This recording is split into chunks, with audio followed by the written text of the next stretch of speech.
it off, starting to sob, assuming it was officially Tyrene like. And after a good 20 seconds out of nowhere, he took a shuddery breath, and the CD scrambled forward. And the song just before Is Anyone Going to San Antonio? Not sure if that's the name of the song, but it was about not wanting to miss someone, started playing. And then he was gone by the end of San Antonio, the song that Mum remembered him most by.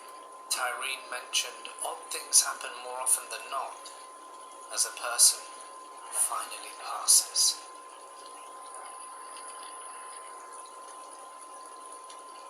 Almost 2 years ago, my boyfriend and I decided to move from one house to a much bigger one that belonged to his aunt. At the time of the move, my son was 2 and my daughter just a few months. A few weeks after moving in, I noticed my son would get out of bed and walk down the hallway and not say anything, just stare at me. I would ask him if he needed something, but he would never respond. I'd pick him up and carry him back to bed. I assumed maybe he was just sleepwalking, since I also used to sleepwalk as a child. One night he wakes me up, and he's all in a panic, trying to get me to follow him into the living room. He would just keep randomly repeating, "Come on, Mummy, come on." So I get up, and we walk to the living room and the TV's on. It's just a static screen, so there's nothing playing, and he's staring at me with a very blank expression. I assume he's sleepwalking again. I ask him if he turned the TV on, and he said no. And when I asked him if he could turn it off and show me how to do it, he couldn't find the power button and got frustrated that he couldn't figure it out. The TV I had at the time is made a little weird. The power button is located on the back side of it to the right, and I assume it wasn't him who turned it on, if he didn't even know how to turn it off, not to mention that he's 2. Fast forward a few months, and I'm in the kids' playroom sitting on the couch with my son, who fell asleep on my lap while watching a movie. I heard movement in the kitchen, so I get up to see if my boyfriend was awake, to find no one there. It felt weird, like I was being watched, so I go back to the playroom and grab my son to put him in the bed. Over the next... Bring your body out here. So, good girl.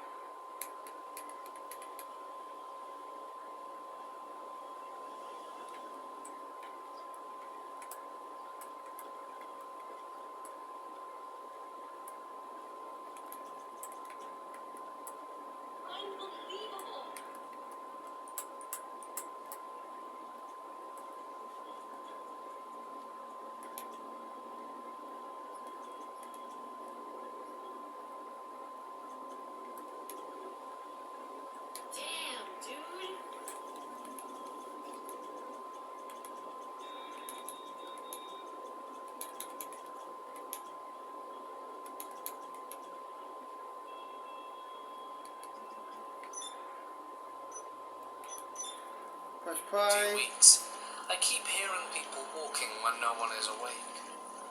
One night we get home from a late night grocery shopping trip, and as I'm pulling bags out of the trunk of the vehicle, I hear someone humming.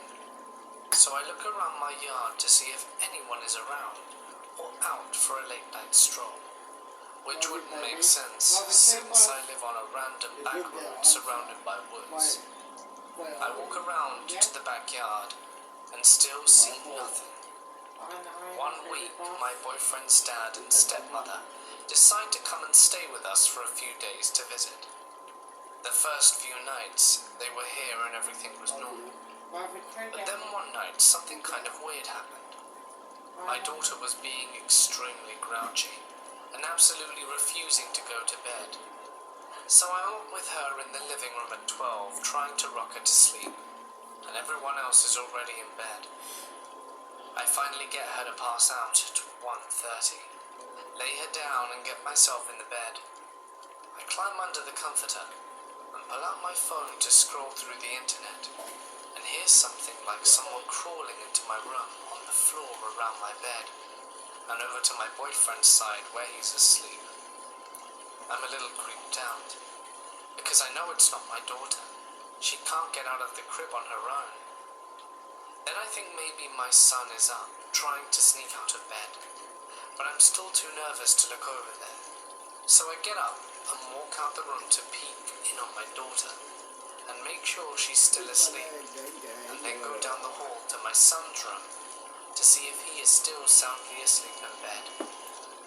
I get back to my bed and try to play it off, like I had probably just imagined it and needed sleep. The next morning everyone's in the living room drinking coffee, and just talking, and I look over at my boyfriend and ask him if he heard anything last night. He said no, he didn't wake up last night. But his stepmom chimes in with, I heard you in the living room at 3 a.m. Does the baby usually keep you up that late? I told her it wasn't me. I was already in bed. But I heard the baby banging around on the walls and moving toys. I assumed you were still up. I told her it wasn't us and that we'd already gone to sleep at that point.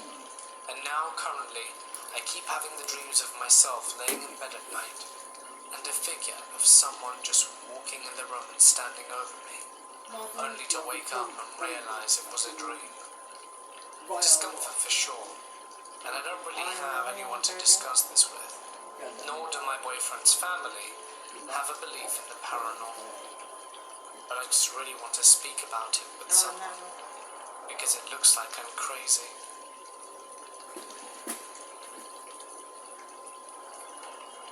Important things to know. When I go out into my tiny backyard, I can see directly over to a home care centre. There is also a forest near me, with a main courtyard, that is said to be haunted by 3 ghosts. It's actually really pretty, and have stood there since. I live up north in Denmark, but the building I live in is from 1958. So it... Bitch!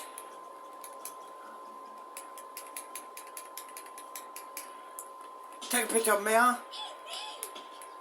Get up. You want one? Better one? Get knocked out. Drown, you motherfucker. Drown, you dumb bitch. Drown. Drown, you motherfucker. You dumb bitch. Drown.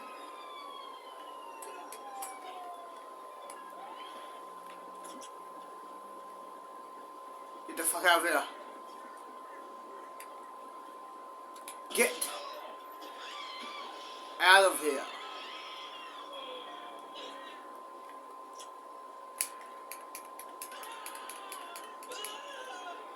Stupid bitch.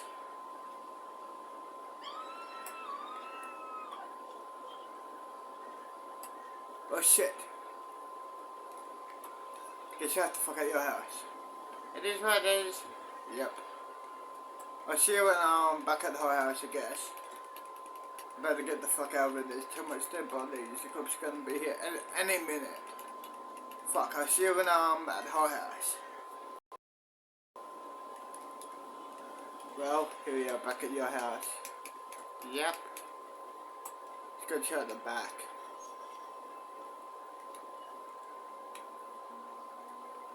Let's go over here. Fair enough. Hey, if I want, can I stay here? So, boss, does any gang members own this area?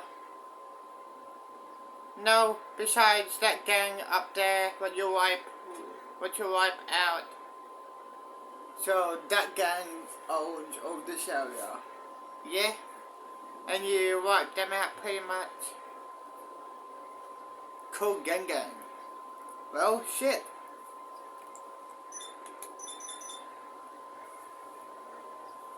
Yo, what's up? Hiya. You know how you told me? Yeah, what's up? Let me guess, you took out the gang? Yeah. And I need Need you to send some saints down here. Got it. Thank you, Matt. You're welcome. See you, Matt Mirror. See ya. Gang gang. Cool. Press play. And yeah, you can stay here in this house if you want. You're my boss. So your crib, my crib is your crib, boss. But I'm Thanks. sure that the You're thing is welcome. back. Anyway, the night of the 6th of August 2017, me and my then 22-year-old sister, I myself was 15 at the time, were home alone. When we got tired, we went to bed. My mum said we could sleep in her bedroom. My sister fell asleep before me, as I have trouble sleeping, and it doesn't help that I'm a paranoid person. Well, I just laid with my phone when I heard the sound of glass set on the table. My mum always drinks Pepsi Max, so I assumed it was her. Our table was made of marble, so it's also quite a loud sound. Not long after I heard that, the sound of our toilet door locked. I messaged my mum and asked her if she came home earlier than she planned. She said no, and asked why. "Oh, I just thought I heard you," I responded. You see, we have 2 floors. Me and my sister were occupying the top floor, and not more than 10 minutes after, I heard the sound of small children's feet running through the corridor. But I didn't hear anyone go up the stairs. It needs to be said that our stairs squeak a lot, so I would have heard. For a long time, I didn't experience anything. But when I got a boyfriend, it all started up again. But only when he was at my place, every weekend, except the few times we were at his. While I slept, he took my computer and looked through my pictures. But he found something that made him upset. In the evening, he confronted me. I, of course, told him the truth. That I had been in love with him a year before we got together. He had been someone I really wanted to get with. Not only for his looks, but for his personality. And he was okay again. He needed to use the loo. So I laid in bed, phone in hand, when I felt something sharp scratching the back of my hand. I immediately felt goosebumps run down my spine, and I knew that when I moved my hand there would be nothing. While that happened in my room, he sat on the toilet, cutting himself, as he had hard depression and is now on pills. So when he came up and sat on my bed, he took a bloody toilet paper out of his pocket. I'm not stupid and confronted him, because he was obviously not okay. I don't remember after that, but I think we made up. Another day, and my boyfriend and I were in bed. He apparently looked at me, and he asked, "Did you scratch your bum?" "No," I asked. "Why?"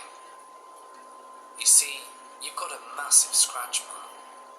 I couldn't find a reason, so I told him everything that had happened.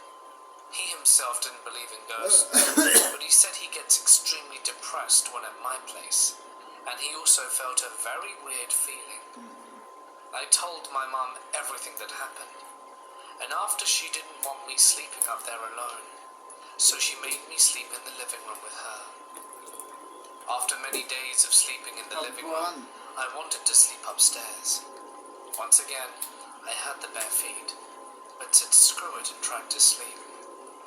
When I fell asleep, they didn't go long until something happened. What sounded like a big man's hands banging on the door. I jumped up, and I wanted to go downstairs, but I was so scared. Finally, I got my stuff together and ran downstairs. I had a period where I had nightmares every night. Most of the night, I dreamed that I got attacked by a small animal, like rabbits or dachshunds. I'd never been scared of animals, but then I would wake up all sweaty, and it hurt from my toes to the top of my spine. I remember a story my mum told me once. Before I was born, my mum, sister and my dad lived in an apartment. My dad was out that night, so it was only my mum and sister. They were sitting on the couch watching TV. My mum thought she saw some man with a big hat. She thought it kind of resembled Hans Christian Andersen, the famous children book author. My mum is one of those people who explains things away, but when my sister said, "Mum, who was that?" she realized that she couldn't deny We're gonna have a got meeting shivers up her spine. at the fucking gang One time my compound. sister was home alone, Where's so that? she invited her best I'll friend text over. you it off They camera were sitting with her tomorrow. computer just And playing yeah, around recording get for it. fun, when they heard a woman scream.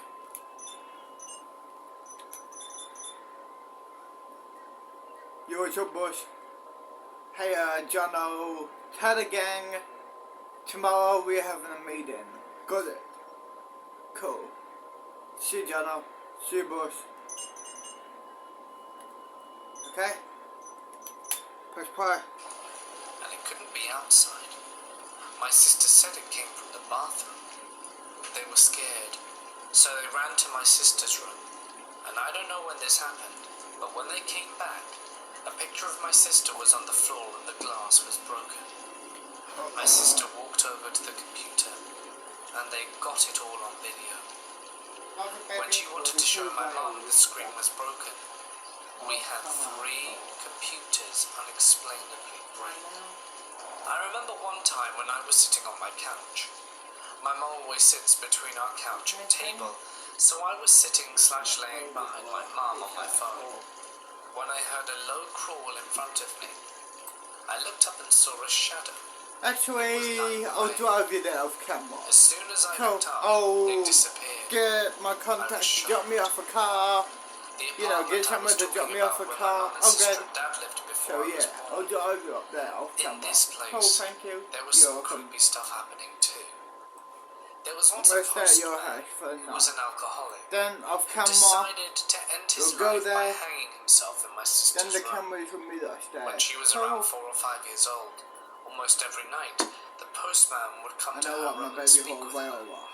She wasn't I know, scared. baby But she daddy. was scared when she saw You got them what snakes you under start her for. bed.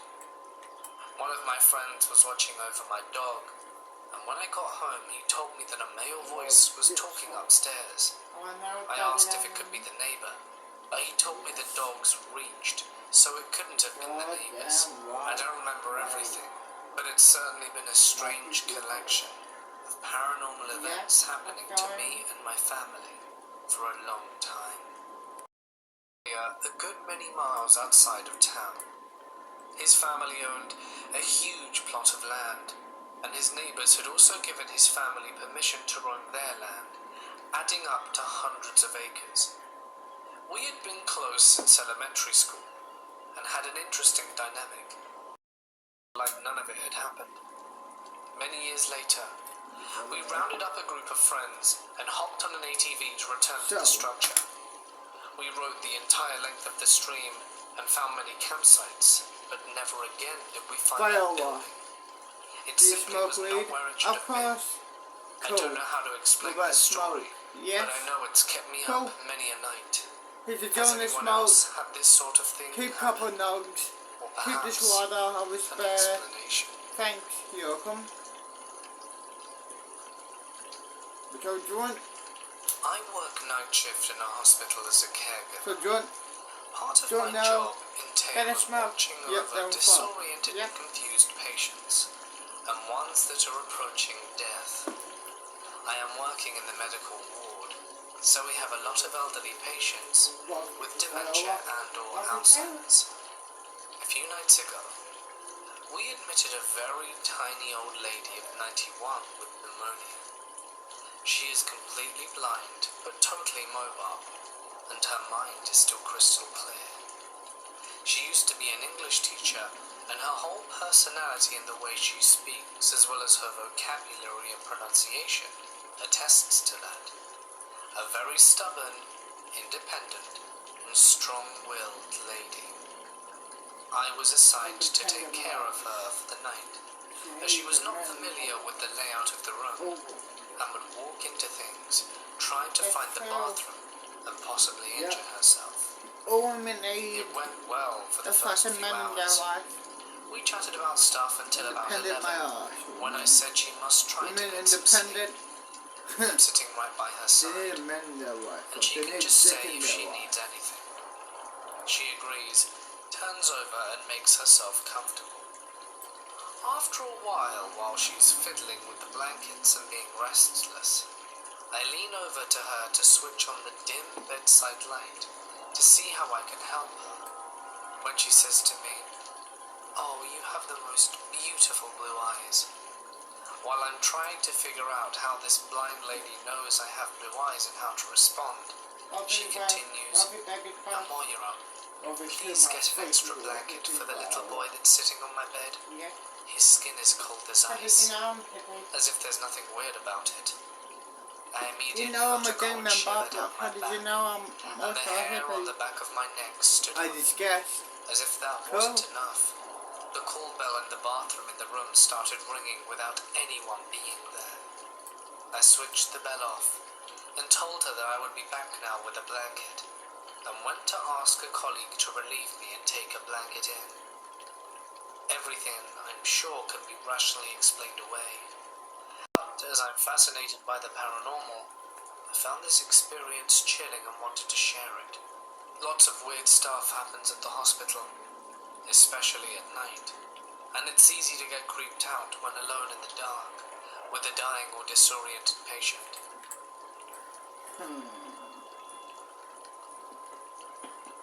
When I was a young child, me and my family moved around a lot, as a parent was a coast guard. We always drove, so we stayed in a lot of hotels. Practically every time I stayed in a hotel after my family had fallen asleep, I would see a creature moving back and forth between the walls and the ceiling. The creature looked like a spider monkey, with its tail curled around its body. It moved back and forth, not smoothly, but in small jolts, almost like you would see using a flipbook.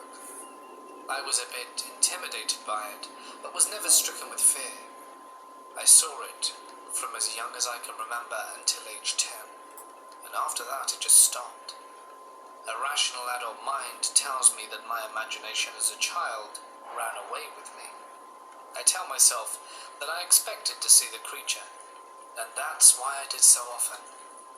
But in the back of my mind, I cannot deny that I know full well I always what want to I fuck saw. a hippie. Hippies are hot. They know how to get This happened to they me know how to get when fucked. I was in grade They 6, also know 10 how years fun, ago. yo. Take around drugs, September. take LSD, then get At measured recess and back lunch, we went outside on nice days.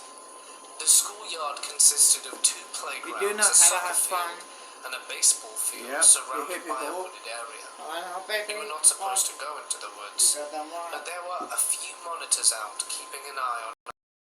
A couple of meters in, there sat a tent, and a middle-aged man sitting nearby. We're a little freaked out, but the guy immediately explained to Where's us my that he hippie was viola? homeless and hungry. I am Us Daddy thinking Baby we were Bush. clever, Got the asked to mic. see his ID to know if we could trust him. I remember his first name was Justin, the same as my friend. And after this we left with the impression that homeless Justin was a nice guy. So the next day we decided to pack some extra snacks for recess to give to homeless Justin. For the next 3 days we brought homeless Justin food and had brief visits with him. We tried to keep him a secret for the other kids, but being so young we weren't so good at hiding that we were sneaking into the woods each recess. On the last day I saw Justin, he told us that these woods weren't big enough, and asked if there were any bigger woods around the area for him to live in. Wanting to help, I explained that there were in fact deep woods near my house, a 5-minute walk away. How many After holes school, you got? Courtney and I walked I in, can't keep as track, Courtney lived up at the top of the basically. hill, closer good. to the woods. So when I got Yep, to my I house, have I heaps of left to go holes. home, and for Courtney to bring him up to the top, where the Including my path to baby the woods widow began. skanky mummy. Now this man Fuck never yeah. actively I tried know, to hurt fuck yeah. myself or my friends, Courtney came and told me the next day at school that the police had found them at the top Everybody, of big the booty hill hole. and arrested Wow. homeless Justin. Courtney and I still aren't sure how they found out what was happening and where they were A going. big booty. And the next day at school, the principal came into our class extremely angry that we had been foolish enough to help a random dude living in the woods. But our young minds couldn't wrap our head around why. So we decided to Google Justin's name. Boss, you got that Turns right. out local news had published that he had murdered his girlfriend and son and was on the run from police. So random guy living... The world of sport is a fickle, ever-changing beast, but you'll be ready. Download the app and see for yourself why Bet365 is the world's favorite online betting brand. Gamble responsibly. Fuck off.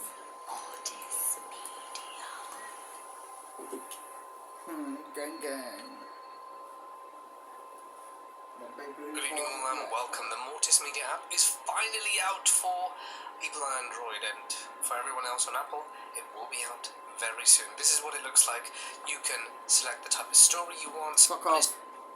No one cares. Although I didn't think so at first. Good second there. My guild and I were raiding, and our main tank was sick, so we were low for a body for Nax. We found a new tanker from a sister guild that began our raid night. I was a healer and was assigned to said new tank. He was super nice, very talkative, and we talked a lot that night, even long after the raid had ended. We even went so far as to exchange MySpace and email. His name in game was Razor, so that's what I always called him. My name in game was Chastity, so that's what he called me. We didn't use real names, and I'm so very glad that never happened. We spoke, Said, who the fuck is this? but then he got sexual, and as a 16-year-old girl, I lived for attention. What is it? I am her new master, and you ain't she anymore. Gang members, take him away and kill him. But, no buts. She doesn't want to see you anymore. She's mine and not yours anymore. So gang members, take him away and shoot him. Got it, boss. Got it, boss. No, please.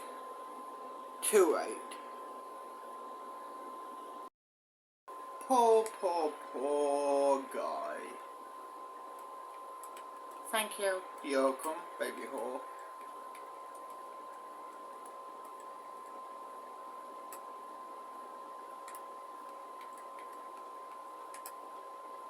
You're my child thought.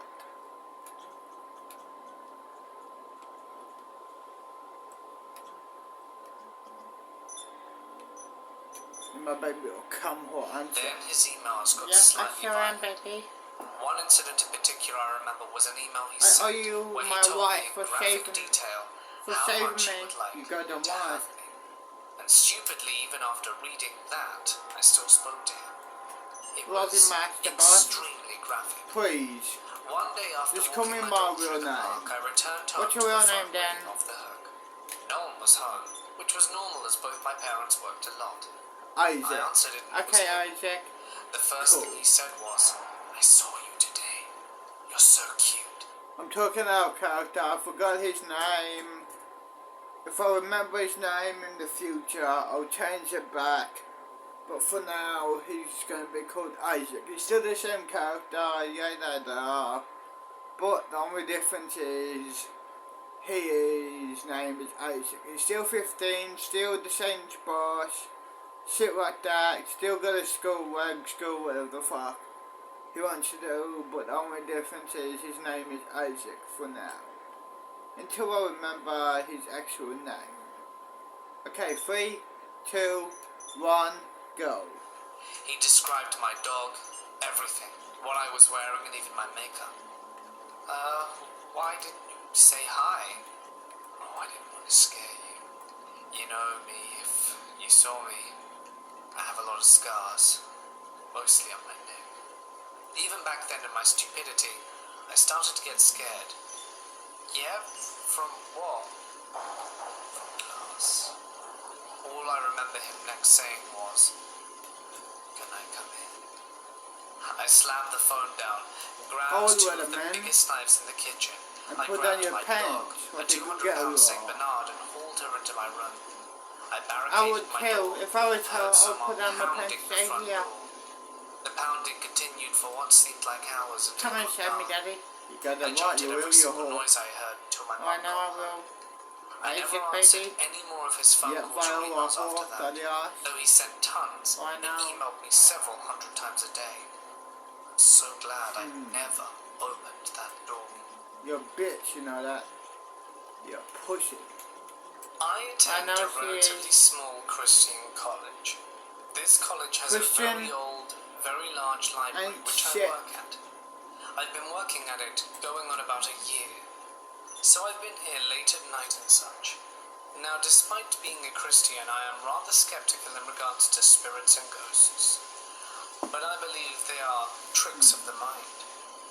Now, I have a friend called Veronica, and she is very in tune with spiritual things. Most likely from her history of being attacked by spirits when she would visit her Wiccan father. She works at the library too. And even during the times when the library is mostly completely empty, she believes there's some kind of entity on the 3rd floor. Such that she actually does all in her power to avoid going out there alone. Now, I'd never thought anything about the 3rd floor, but not too long after our discussion, I went up there alone very late at night. A lot of the aisles had lights off, and it was very dark outside. As I turned around, I saw something slip back into one of the aisles, and I quickly noped out of there. Since then, I have found some interesting developments. I found out the college is extremely old and has been in existence for over 150 years. 120 or so spent at the current location.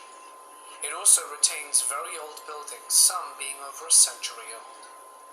I told everyone about the weird shadow creature on the 3rd floor of the library, but now I have more information. I recently discovered that the building, built in the early 1900s, was at first a church before being remodeled into a library.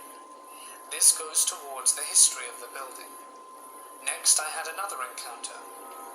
I was once again tasked with shelving books on the 3rd floor, and had to go down one of the side units. To describe it, imagine a big rectangle with 2 lines parallel, and through the middle. Those lines are walkways, and to the far right, study areas and the windows, letting in light, and all the way to the left is bookshelves lit by lights. Now, the way the lighting works on those side tracks is they have a big strip of tubes down the middle of the rows, and you press a button which turns on the light and the timer. I've been told, and have experienced, that the timers for the lights stay on and should last an hour or so. That being said, I turn on the lights in the side stacks, head on it, and start shelving books. When not a minute later, the lights flicker off. I then hear rapid footsteps walking away. I, of course, am already uncomfortable on the 3rd floor, so I rush to see if it's a co-worker who knows it's me upstairs. No. I look 2 to 3 rows in the direction and see no one, nor any indication of a person. These rows are too big, so that means someone would have had to have dashed about 20 plus feet and hide in another black stack to have outrun me, and it didn't sound like they were running. So I call it quits there and then and head back down, telling my supervisor that the shelves were too tight for the other books. Ready? Recently, however, she's... Yep, I'm fucking ready. Cool. Let's fucking... 3, 2, 1, action. Let's go in. I'm a weather film. Is your camera cool weather film? So, go right ahead. Cool. Let's go. Look around. Sure. Kitchen. Pardon me. Oh, good. Kitchen. Kitchen, dinner table, lounge room. Spare room. Nice. Bathroom. To the front. Nice. Stand by room. Cool. Let's do this. Done? Fuck me good? Yeah, well. Hi there. It's the next day. Alright. Now overviews. Some people may know we are back, but some people may not know. I need all views to let all the gangs know we are back. And we're not gonna put up with any shit. With any gangs. You still wanna go to war? Then yeah, let's go to war. It's our time now to get this shit started. Now let's do this. Let's go outside and chill. Meeting's over. See you outside, dudes. Hey boss. Hi guys. Let's go chill over here.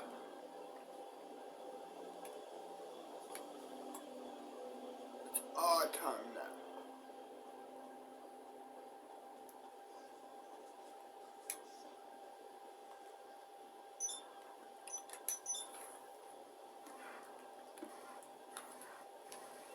They really think we're gone?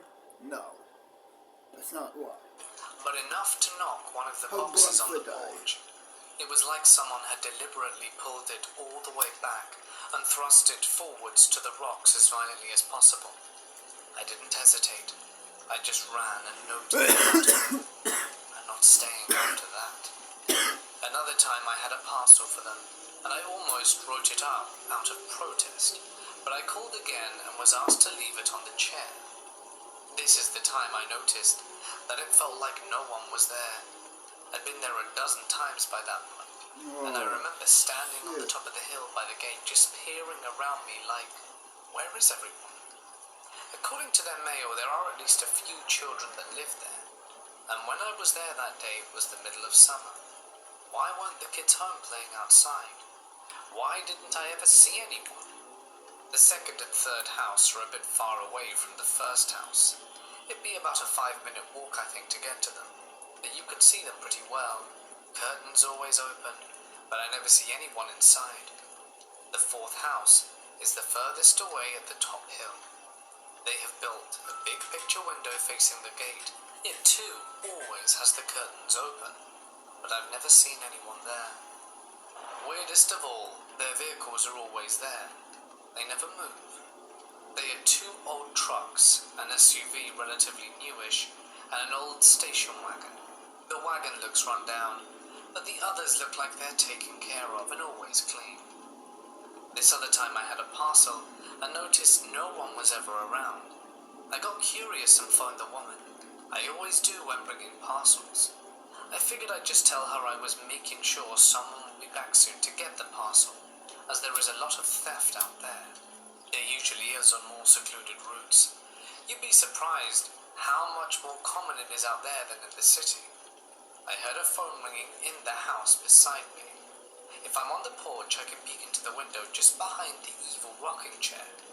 It was close, the phone that was ringing, and I wanted to see someone pick it up. I squeezed myself behind the chair and looked in. I'd never looked inside before. More clowns, of course, and some clown-themed froze on the couch, and pillows too. On a side table, clearly visible from the window, I could see the cell phone lit up with "Mail Lady" as the caller ID. No one answered, but when I left, she called me back. She'd got about 5 minutes when she did.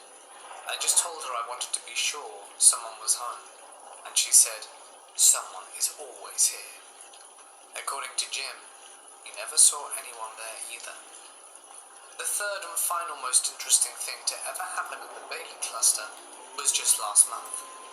I got a very large box for them, one I needed a dolly for. I called before I even left the post office to let them know, and the lady I always spoke to told me she would have her oldest son help me. I thought, finally, I get to meet one of them.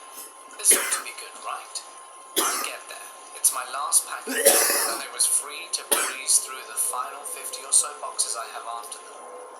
I have a total of 670 boxes on my route.